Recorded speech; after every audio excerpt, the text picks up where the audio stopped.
In a previous video, I discussed how to survive in an isekai, but I left out one of the most important aspects, which are the monsters.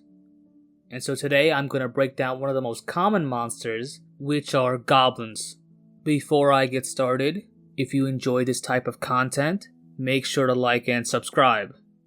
First, let me describe what a goblin is. They're a short, green-skinned, bald-headed, pointy-eared monster that is also bipedal, meaning they walk on two legs.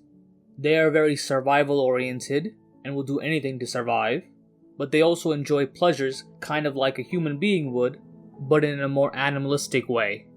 The reason why they're considered super dangerous, and it's shown in the Goblin Slayer manga/anime, is because people underestimate them due to their low classification. This can cause adventurers to hesitate, be sloppy, be arrogant, all of which are dangerous as these traits can be taken advantage of. Another reason they're dangerous is because they're very similar to humans, more specifically like a caveman or a chimpanzee or gorilla. This is a big issue, meaning that not only do they have enough intelligence to pick up info as a human being would and grow with it, such as taking traps set by humans and using it for themselves, and along with this type of intelligence, they have the body, as in bipedal with opposable thumbs, to help them create items such as traps, weapons, clothing, making them very, very dangerous.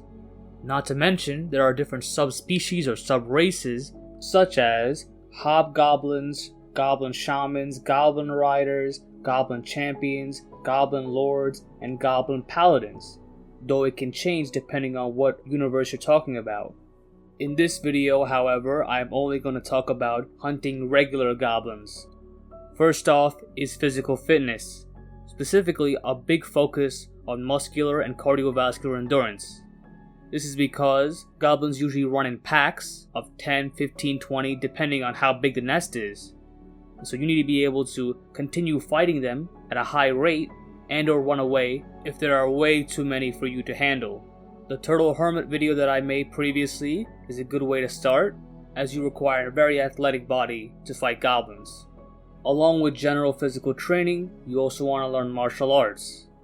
Now for unarmed martial arts, I discussed some of this in what martial art Batman would use, but for armed martial arts, in an isekai, the weapons will usually be from a medieval era, such as swords, spears, mace, bow and arrows, maybe crossbows, shields, etc. I recommend you focus on the sword, specifically a short sword, as it seems that goblins like to habitat in closed spaces like caves or underground tunnels, where it would be difficult to use a long-range weapon like a spear or a longbow. However, you should also learn how to use a variety of weapons, because you may have to pick up enemy weapons to continue fighting, or the location might be from a nest into the open. A secondary weapon should be a survival knife, for both general purposes, such as cooking and survival, along with very close quarter combat. Along with this, you want to carry a shield, but a shield too big is going to be a nuisance, so a small shield, preferably one that attaches to the forearm, is ideal. As for armor, you should focus more on mobility over defense. I would recommend chainmail as it is flexible, however it is weaker to direct attacks, but combining it with leather armor that has plates on it would be an efficient type of armor to fight against goblins. You also want to be fully covered, head to toe, to avoid any chinks that can be used as weak points by the goblins. This means gauntlets, shoes, and helmets. However, you want to be particular on what kind of helmet, as different ones have different visors, and you want a happy medium that protects you but gives you as much vision as possible. Next are some essential tools you may need. First off is food and water. You'd want something that lasts a long time when it comes to food, like hardtacks, and you want to carry enough water for multiple days, and or some sort of chemical or potion that clears dirty water into drinkable one. You would also want a medical kit for cuts, nicks, and gashes, a fire starter, a tent, explosives, and poisons, which I'll explain later, and finally, magical potions.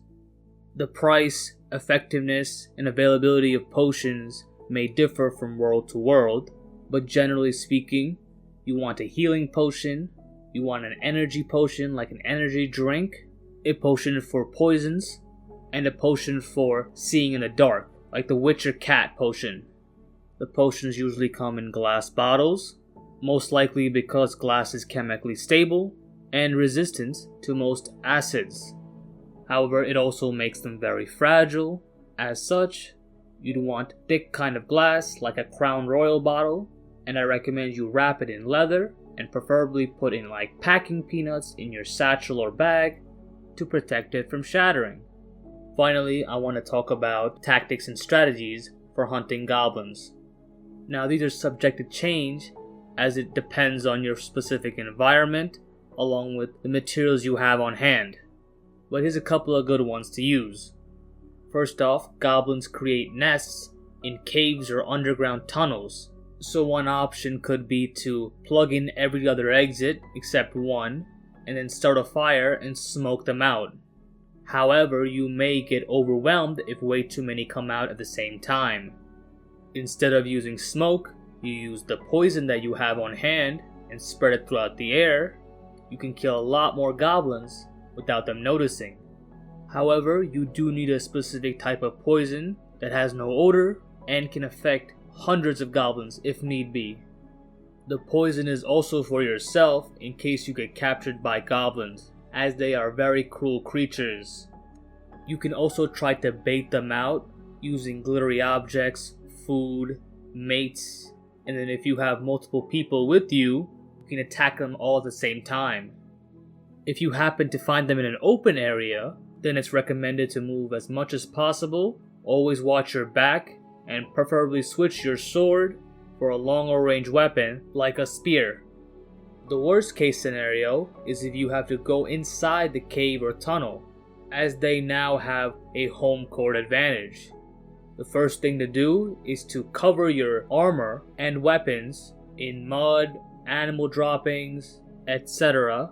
to hide your own body's smell and the smell of metal from your weapon and armor. Don't use any torches or lights.